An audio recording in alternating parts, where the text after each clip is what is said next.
যারা অভিনয় করে তারা কখনো ভালোবাসতে পারে না। দেখুন এই ছোট্ট হরিণের বাচ্চাটির সাথে লাস্টে কি হয়। আসলে যারা অভিনয় করতে জানে তারা কখনোই ভালোবাসতে জানে না, তারা জানে শুধু অভিনয় করে কীভাবে ছোট থেকে বড় শিকার ধরবে।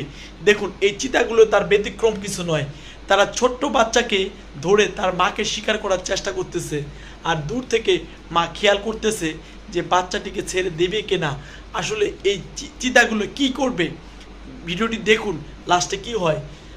আসলে এই ছোট্ট বাচ্চাটিকে তারা ধরে রেখেছে একটাই কারণ, তার মাকে তারা শিকার করবে। তার মা কখন আসবে তার মাকে শিকার করবে, কারণ এই ছোট্ট বাচ্চাটি দিয়ে এই শিকার দিয়ে এর চারজনের হবে না, 4-5টি চিতার শিকার দিয়ে এটা এই ছোট্ট শিকার দিয়ে হবে না। তাই চিতা চাচ্ছে তার মাকে শিকার করতে, আর মা দূর থেকে তাকিয়ে দেখতেছে তার বাচ্চাটার কি হয়, কিন্তু কাছে আসতে সাহস পাচ্ছে না। আসলে এই অভিনয়টা দুর্দান্ত, এই অভিনয়টা কিন্তু এই নেট দুনিয়া দেখে পুরো অবাক হয়ে গেছে ভাই। এই চিতাগুলো আসলে এই বনের মধ্যে সব থেকে দ্রুতগামী, আর এই চিতা যেটা টার্গেট করে সেটা শিকার করেই ছেড়ে দেয়। কিন্তু এই হরিণের মাটি একটু ব্যতিক্রম, কেননা সে বুঝে গেছে এই চিতাগুলো কখনো আমি যদি কাছে যাই আমাকেও ছাড়বে না, আমার বাচ্চাকেও ছাড়বে না। তাই নিজেকে সুরক্ষিত রাখাই সবচাইতে মঙ্গলজনক, হয়তো তাই চিন্তা করেছে, না হলে এতক্ষণে সে চলে আসতো।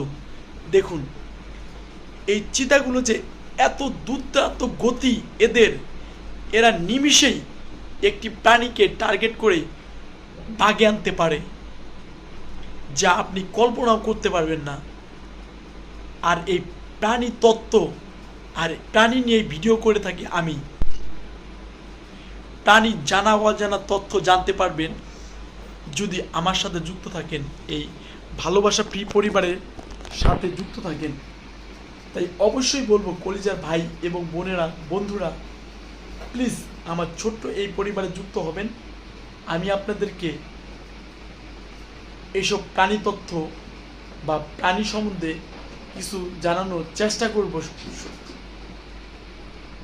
অবশ্যই অন্যকে দেখার জন্য ভিডিওটি শেয়ার করে দিবেন, কেননা আপনার একটি শেয়ারে আমি অনুপ্রেরণা পাবো নেক্সট ভিডিও করার জন্য। তাই একটি যদি শেয়ার করেন সেটা আমার জন্য বিশাল এক অনুপ্রেরণা হয়ে দাঁড়াবে। অবশ্যই এর থেকে আরও ভালো ভিডিও নিয়ে আসতে পারবো যদি আপনারা অনুপ্রেরণা দেন তাহলেই। তাই আপনারাই আমার অনুপ্রেরণার মেন মানুষ। ভালো থাকবেন, ভালো রাখবেন, আর প্রাণীদেরকে ভালোবাসবেন।